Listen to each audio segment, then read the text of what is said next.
Ya la tenemos a la licenciada Marcela Mattioni. Está en contacto ya con nosotros en este espacio de todos los jueves.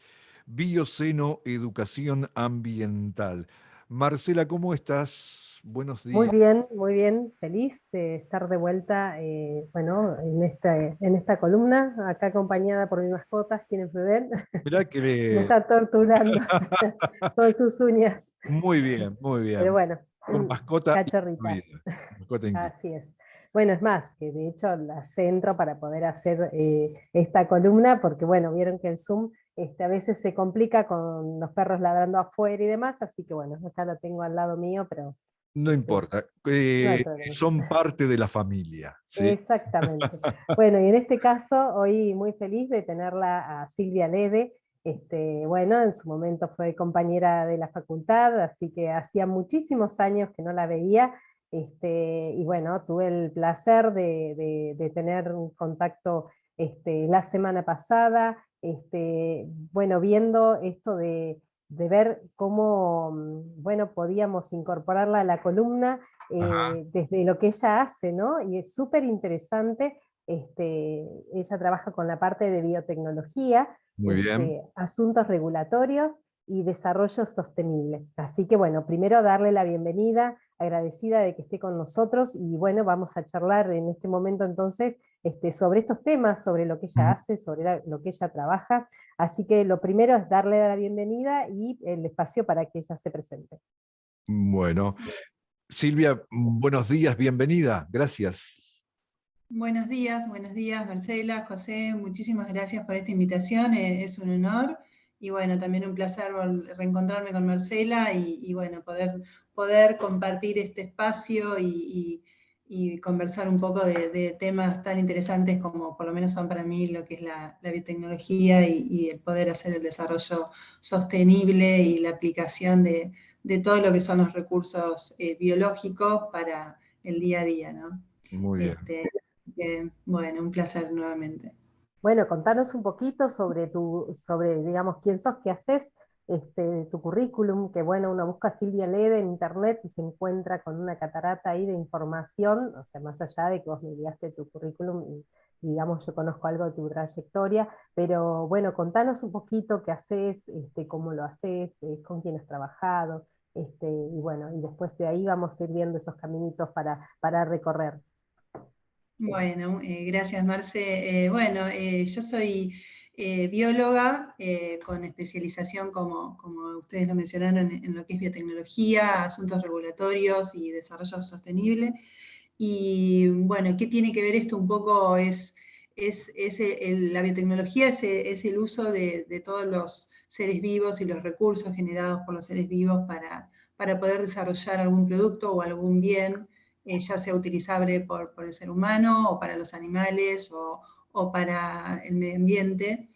Y en mi caso particular, yo estudié biología y luego me fui especializando en biotecnología, específicamente en la Facultad de Ingeniería Forestal y Agronomía en La Plata. Y empecé a trabajar en lo que es la biotecnología de plantas, en cómo reproducir plantas a través de micropropagación in vitro y bueno, complementado con lo que es el trabajo también en invernadero, esta potencialidad que tienen las plantas de poder reproducirse a partir de una célula, de un pedazo de hoja o de tallo, bueno, me apasionó y eso fue un poco, además de lo que es la pasión mía en la ciencia, empezar a trabajar en distintos proyectos aplicados, que es lo que convenimos en definir biotecnología, como hoy decía, el uso de seres vivos en la aplicación de algún producto o algún servicio.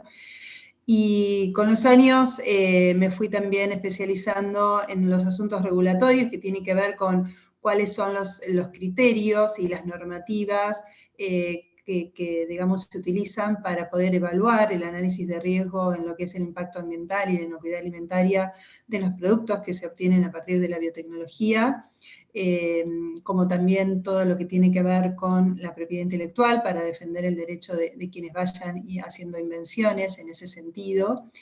y también lo que tiene que ver con el poder utilizar los recursos y estas tecnologías de forma sustentable. En ese sentido, luego de trabajar en La Plata, en la Facultad de Ingeniería Forestal, me fui a trabajar a la UBA, a la Facultad de Exactas, a la Universidad de la UBA, donde empecé a trabajar con ya precisamente mejoramiento genético, y ahí fue donde empecé a incurrir en trabajar en ingeniería genética, biología molecular, para poder generar mejoras a nivel genético en determinadas características interesantes en los cultivos. Y luego de trabajar varios años en proyectos, ya sea del CONICET, con algunas empresas nacionales, empecé con unos proyectos de la empresa Bioceres, que hoy por hoy es muy conocida, que es la empresa que ha desarrollado una soja resistente a sequía, con trabajo de muchos años de investigadores de CONICET, y luego la escalada a nivel a campo y todo lo que tiene que ver con la evaluación regulatoria en Argentina y en distintos países. Y bueno, luego de trabajar en lo que es investigación y desarrollo, pasé ya a trabajar a empresas multinacionales de agro, en todo lo que tiene que ver con estos proyectos de biotecnología moderna, de ingeniería genética, los tan conocidos transgénicos. Y después de trabajar varios años en distintas empresas multinacionales o nacionales, empecé a trabajar también en lo que tiene que ver con vinculación tecnológica en CONICET, y así es como estuve coordinando la gran área de alimentos, salud, agro y biotecnología, trabajando a la par con investigadores de distintos institutos del país, haciendo transferencia, colaboraciones, desarrollo, servicios, ya sea interactuando con distintas instituciones públicas, universidades, el INTA, como también para pymes o multinacionales que son, digamos, clientes de CONICET o del INTA o de la UBA, en el sentido de solicitar prestación de servicios o de querer hacer proyectos de I+D para co-desarrollar algunas nuevas tecnologías, y que eso redunda luego obviamente en propiedad intelectual, donde CONICET o investigadores de las universidades son co-desarrolladores también con empresas, con pymes o con otros institutos, ya sean nacionales o internacionales. Y bueno, trabajé también varios años en CONICET hasta que seguí siendo consultora independiente de distintas empresas para trabajar en temas de mejoramiento genético, asesorando a las empresas o siendo representante técnico o regulatorio para que distintas, ya sea pymes o empresas nacionales o internacionales, quieran poder comercializar y utilizar productos, ya sea nuevas semillas o productos utilizados como fitosanitarios para digamos, todos los procesos de producción que conllevan a la agricultura. Y también en lo que tiene que ver con los permisos necesarios para poder utilizar recursos genéticos, por ejemplo, no sé, utilizar microorganismos de un salar o de una laguna o de un terreno que se utilizan para distintos desarrollos de biotecnología. Yo soy una apasionada de la ciencia y de la aplicación de la biología, y la biotecnología es el mayor exponente, digamos, en ese sentido. Es una tecnología que se usa desde que el hombre empezó a alimentarse y a hacer agricultura hace miles de años. Eso te iba, perdón que te interrumpa, ¿no? Pero que nos cuentes un poquito, o sea, qué abarca la biotecnología, y en esto bueno, qué técnicas hay, qué se utiliza, para qué también, digamos, cuál es el objetivo, ¿no? De esto de la biotecnología.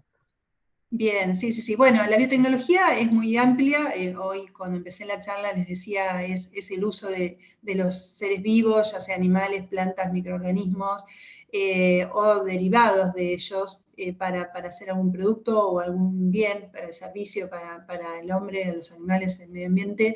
Y en ese sentido, yo les decía, la biotecnología es una una disciplina muy antigua que surge desde que el hombre empieza a relacionarse con las plantas en sus primeros pasos en la agricultura, o por ejemplo al descubrir que puede producir queso, o puede producir yogur, o puede producir cerveza o vino utilizando la leche o utilizando las uvas, porque hay un proceso de fermentación que transforma la materia prima en un producto con un valor agregado, con características alimenticias en este caso, pero pueden ser productos utilizados en distintas industrias. Y poco a poco el hombre, a medida que empieza también a aumentar la población y a querer tener productos mucho de mejor calidad o con diferentes características, y a medida que va evolucionando también el conocimiento en la biología, en la genética, en la bioquímica, en la física, bueno, es que el hombre empieza a implementar distintas técnicas para ir haciendo uso de los recursos biológicos, mejorándolos y produciendo productos a mayor escala, con mayor calidad, o con características definidas, ¿no? En lo que es semillas, por ejemplo, el hombre empieza a utilizar la variabilidad genética natural a partir que es desarrollada naturalmente a partir del cruzamiento sexual que hacen las plantas naturalmente, o a partir de las mutaciones genéticas que van ocurriendo naturalmente.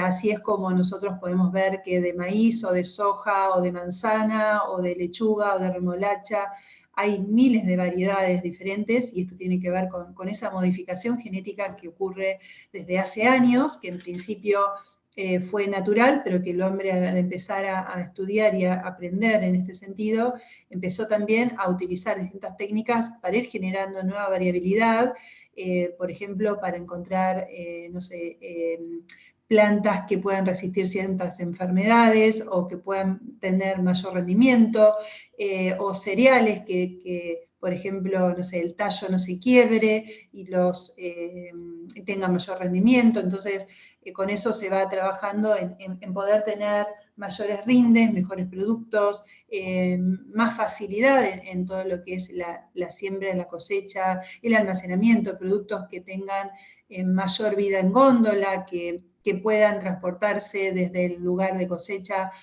Hoy por hoy nosotros vamos a un supermercado, a una verdulería, y tenemos verduras de todos lados. Antes era solamente a nivel local. Bueno, ¿qué tengo? Una manzana, una zanahoria, un tomate. Hoy por hoy podemos encontrar distintas variedades de papas, distintas variedades de frutas, distintas variedades de hortalizas, y eso tiene que ver con esta posibilidad, este conocimiento que logró el hombre de ir produciendo en distintos lugares del mundo, y aprendiendo a generar estas modificaciones para poder tener mejores productos, ¿no? Y con el tiempo surge lo que es la biotecnología moderna, con los llamados transgénicos. Hoy por hoy también tenemos nuevos productos llamados editados genéticamente, que tiene que ver con que el hombre pasó de utilizar técnicas mucho menos precisas, donde se generaban múltiples modificaciones al azar, para lo cual luego se lleva a tener que hacer un proceso de selección de los mejores individuos generados y seguros, pero que tarda mucho más años.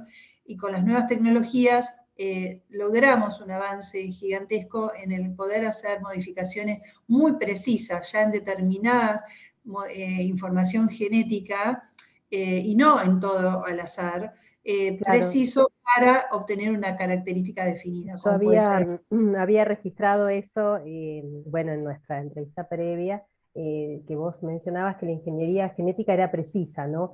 Y bueno, en esto de que vos podías seleccionar qué es lo que querías, ¿no? Bueno, una planta segura, o la resistencia a algún insecto, o que pueda, pueda crecer en lugares salobres, bueno, ese tipo de cosas, ¿no? Por ahí, ¿qué otra cosa nos podrías mencionar? O sea, ¿en qué se trabaja o para qué? Bien, sí. Bueno, hoy por hoy hay muchos proyectos en desarrollo a nivel mundial. Argentina también es un líder en biotecnología. Y hay muchas aplicaciones. Por ejemplo, un caso que yo siempre menciono muy interesante es el arroz dorado, que es un arroz generado a través de la interacción de distintos investigadores y empresas para obtener en Asia una variedad de arroz que produce betacaroteno, que es el precursor de la vitamina A.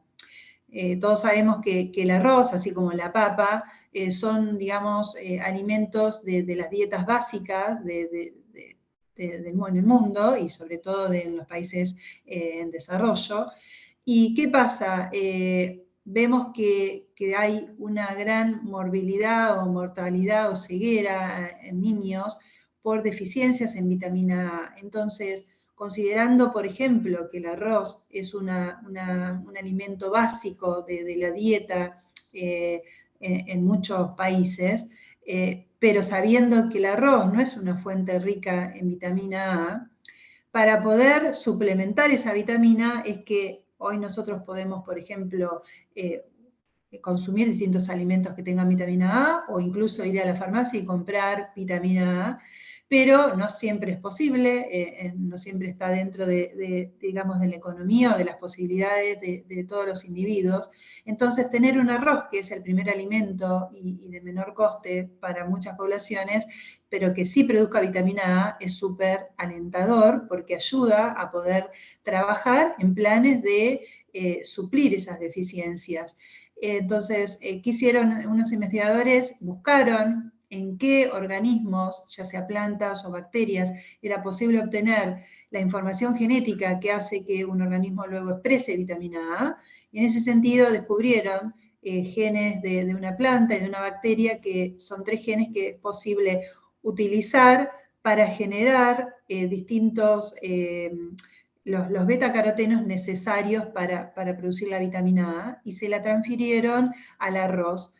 Y se obtuvo lo que es el golden rice, que es el arroz dorado, que es un arroz un poquito dorado, por el color que obtiene, por tener betacarotenos.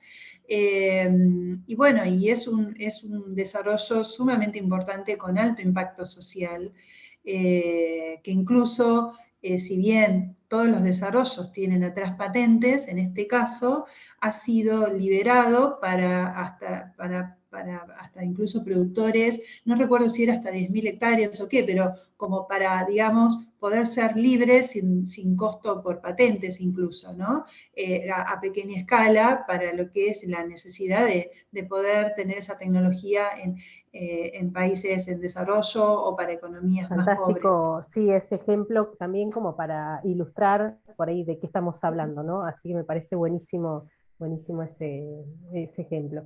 Por otro lado, te quería preguntar respecto de la seguridad de estos alimentos, ¿no? Estas modificaciones introducidas con estas tecnologías, también generan a veces ciertas dudas, resquemor y demás. ¿Qué nos puedes contar al respecto? Bien, bueno, algo básico que nosotros primero tenemos que tener en cuenta es que, como decía, la variabilidad genética y los cambios en el ADN, que es la molécula biológica que tiene la información genética y que da lugar a las distintas características de los organismos, esa información genética se ha venido modificando, ya sea por mutaciones, ya sea por cruzamientos sexuales, por selecciones naturales, y luego ya a través de la mano del hombre, que fue también trabajando en generar variabilidad, en generar modificación por distintas técnicas, ya sea por selección artificial, haciendo cruzamientos entre especies o entre géneros diferentes que naturalmente no se hubieran cruzado, pero también usando técnicas que generan mutaciones para equiparar a las mutaciones que se generan naturalmente, utilizando químicos o, por ejemplo, radiaciones como rayos X. Así es como hoy por hoy tenemos más de 3.300 variedades que podemos decir mutantes, aunque suene medio como que atemorice, pero quiere decir mutantes porque tienen cambios, mutaciones en el ADN que se han producido ya, no naturalmente, sino por exponer a células de ciertos cultivos a que cambien su modificación genética. Esto es una técnica ampliamente utilizada desde los años 20 y que ha dado lugar a todos los cultivos que hoy tenemos. Si nosotros vamos a la página de la Agencia Internacional de Energía Atómica, ahí podemos ver que todos los países, o la mayoría, generan modificación genética a través de mutaciones inducidas, y nosotros tenemos, inclusive Argentina o Latinoamérica participan en distintos proyectos, y hoy por hoy tenemos todas las variedades de arroz, de tomate, de cebada, de forestales, de frutales, todas tienen alguna modificación y han sido obtenidos en su mayoría por mutaciones, como estoy mencionando, o por algunas otras técnicas convencionales. Cuando el hombre empieza a avanzar en ingeniería genética y empieza a poder hacer ya modificaciones pero más precisas, surge lo que es la ingeniería genética de los transgénicos. Cuando yo hablo de preciso, tiene que ver con que las mutaciones naturales o las mutaciones inducidas artificialmente por el hombre generan modificaciones genéticas al azar, es decir, que no se genera una modificación en un solo gen, por ejemplo, para el rendimiento o para tener mayor vitamina o para tener mayor altura en planta, sino que se generan mutaciones en muchos genes. Entonces, luego, ¿qué hay que hacer? Seleccionar a aquellos individuos que han tenido modificaciones interesantes y se desechan los que tienen por ahí modificaciones que no son interesantes o que hacen que la planta, las características no estén bien. Ahora, con ingeniería genética nosotros podemos decir, vamos a modificar el gen que le da lugar a la producción de la vitamina A o el gen que interviene en la resistencia a un insecto o una enfermedad provocada por una bacteria o por un virus, o los genes que participan en que yo pueda tener, o, no sé, un tomate con licopeno o biofortificado con algún mineral. Y es preciso, uno evalúa los genomas, es decir, toda la composición de genes de información genética de un individuo, y descubre cuál es el gen que interviene en esas características que quiere modificar, lo puede aislar y lo puede transferir a otro organismo. Entonces, tenemos acá una forma precisa de poder seleccionar qué es lo que queremos modificar, y además, al poder hacerlo en laboratorio, estamos con la posibilidad de poder sacar, por ejemplo, un gen interesante de una bacteria o de una planta, de una especie de una planta y transferírselo a otro. Entonces podemos sacar, no sé, un gen, por ejemplo, del girasol y transferírselo a la soja para obtener una soja más resistente a la sequía. Ese es el caso de la soja obtenida por CONICET, que es resistente a sequía, ¿no? Y te hago una pregunta respecto de la seguridad, era lo que Claro, te y en estaba este sentido, comentando cuando recién. las tecnologías también generan un impacto a nivel de las poblaciones, pensando que, bueno, estamos modificando el ADN y estamos trayendo muchos problemas. Entonces, si bien, como decía, se hacen modificaciones desde hace años, las mayores rigurosidades en términos de evaluación surgen con los transgénicos. Entonces, a nivel internacional, para poder tener esta adopción de las tecnologías de los transgénicos que son tan interesantes y con tantos beneficios, entonces se consensúa cómo hacer para analizarlos. Y se hacen evaluaciones de riesgo para el impacto ambiental o la inocuidad alimentaria, ya sea para uso en humanos o en animales. Y entonces, todos los países que son, digamos, adoptantes de la tecnología, ya sea porque tienen semillas, las desarrollan y las siembran y cosechan y consumen, ya sea para alimento animal o humano, o las que importan, porque no se produce Estados Unidos o Argentina y exportan a Europa. Entonces Europa importa y le da de comer a sus animales o a sus propios, o sea, a las poblaciones. Entonces, en los distintos países, ya sea el tipo de uso que le dan, tienen agencias regulatorias y las agencias regulatorias se basan en principios y en métodos científicos, ya sea por la Organización Mundial de Salud, la OCDE, la OMS, que digamos, se juntaron y fueron viendo con científicos cuáles son los estudios que hay que realizar para poder hacer un análisis de riesgo ambiental e de inocuidad alimentaria. Entonces, hoy por hoy, cuando una empresa quiere sembrar, por ejemplo en Argentina, o quiere consumir un producto derivado de un transgénico, primero tiene que presentarlo ante las agencias regulatorias, haber hecho muchos estudios, que puede llevar hasta 10 años el desarrollo de un transgénico, y evaluarlo a campo, evaluar cómo se interactúa con el medio ambiente, evaluar cómo es la composición de nutrientes, por ejemplo, de un grano de maíz transgénico con respecto a un convencional, qué pasa si se les da de comer a los animales. Entonces, por ejemplo, los pollos parrilleros se les llama, son pollos que enseguida cuando hay algún cambio nutricional, ya sea beneficioso o puede haber alguna toxina o algún alergeno, enseguida nos dan una pauta de que algo está mal. Entonces, si uno le da de comer, los animales enseguida tienen un crecimiento mayor o mejor, entonces puede decir, bueno, es apto nutricionalmente porque realmente el animal está absorbiendo todos los nutrientes que necesita y eso se evalúa en términos de la grasa, del hueso, del tamaño del hueso, en el peso, se hacen estudios toxicológicos y alergénicos donde se ve si hay alguna posibilidad de generar carcinogénesis o algún tipo de de toxicidad, entonces eso se evalúa en los tejidos y el desarrollo de los individuos. Y hay muchos modelos de análisis de toxicidad o alergenicidad. Previamente, obviamente, se evalúa si el gen o la fuente donde yo voy a obtener una característica que quiero transferir es alergénica, entonces, o tóxica, entonces primero se evalúa. Cuando se tiene toda esa información y se presentan las autoridades regulatorias, recién una vez que se tiene certeza de que no tiene ningún tipo de riesgo ni peligrosidad respecto a lo que es usar un maíz o una soja o un tomate no transgénico, recién ahí es donde las agencias regulatorias le dan el permiso para poder comercializarlo Claro. y luego usarlo. Se hace comparable, digamos, a otro organismo que está habitualmente, digamos, trabajado, Exacto. tratado o en condiciones, digamos, de Para cultivo. poder determinar, exacto, para poder determinar el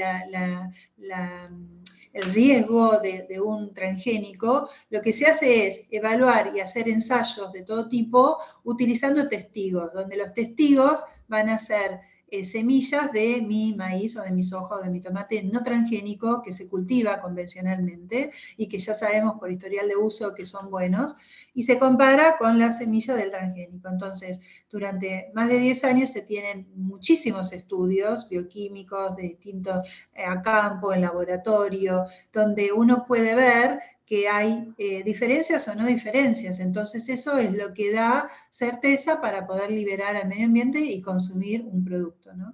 Bueno, yo seguiría Hoy por hoy, preguntándote un montón de cosas, pero quiero dejarle un espacio a José Luis No, no, para que te consulte o para que, no, no sé si tenés estaba, alguna duda o querés intervenir. no, no, no, estaba escuchando atentamente, realmente qué mundo, ¿no? Y lo que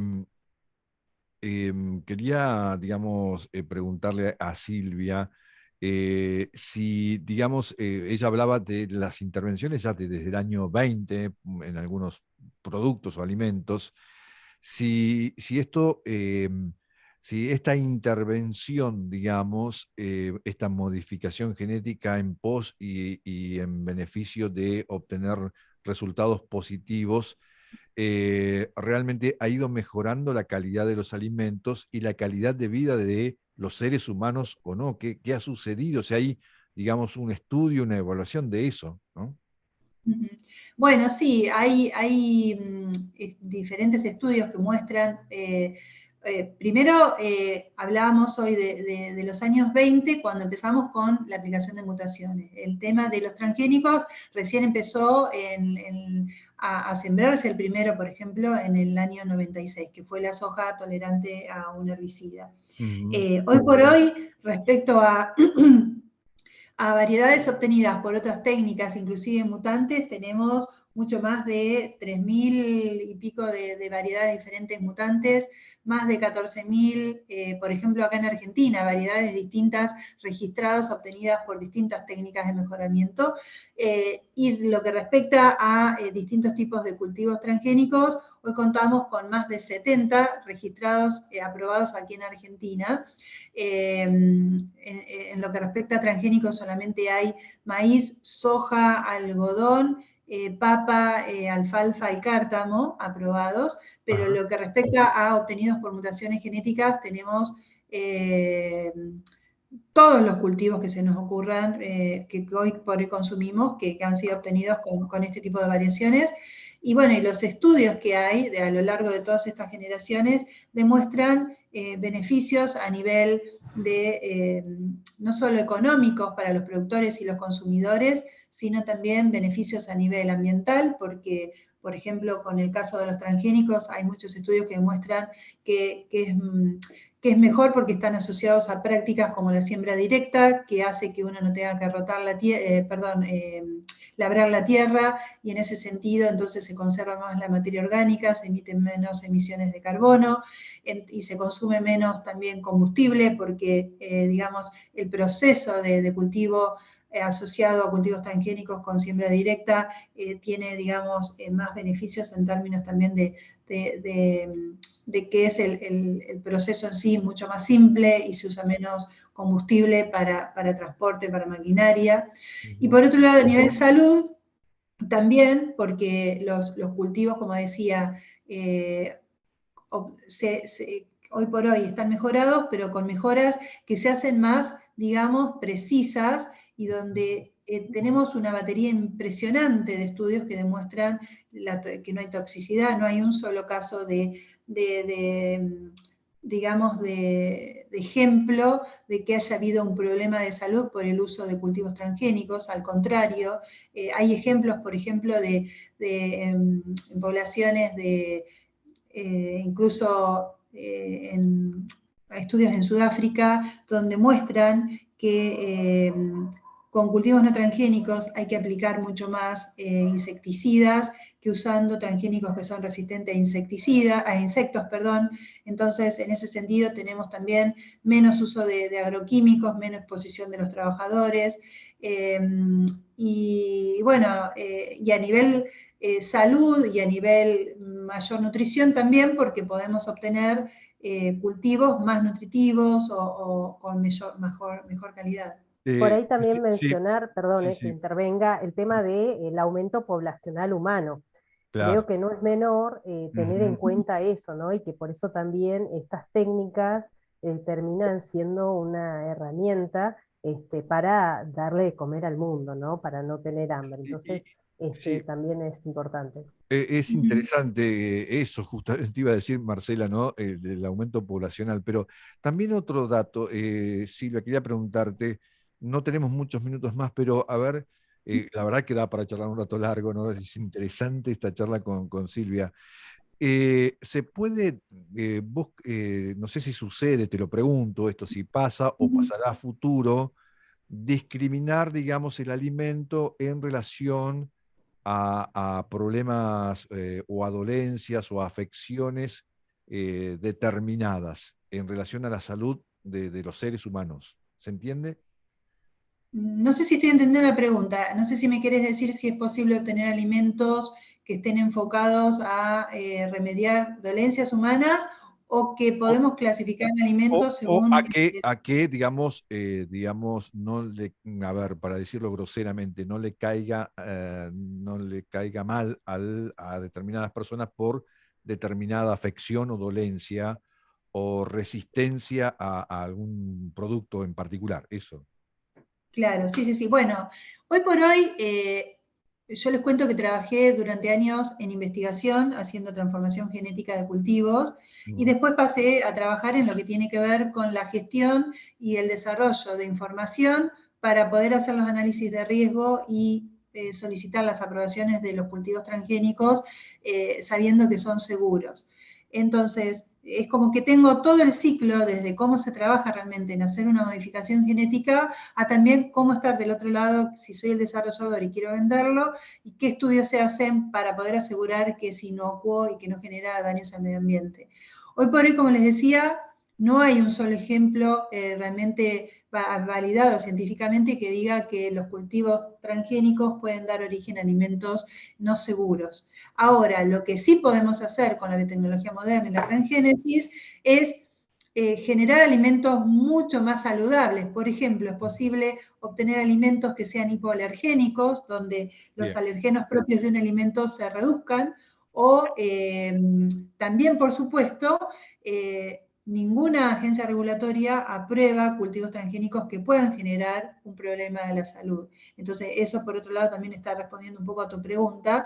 Entonces, podemos tener, por un lado, alimentos con mejores características, por ejemplo, trabajar en trigo que no tenga, que no produzca gluten, entonces Claro.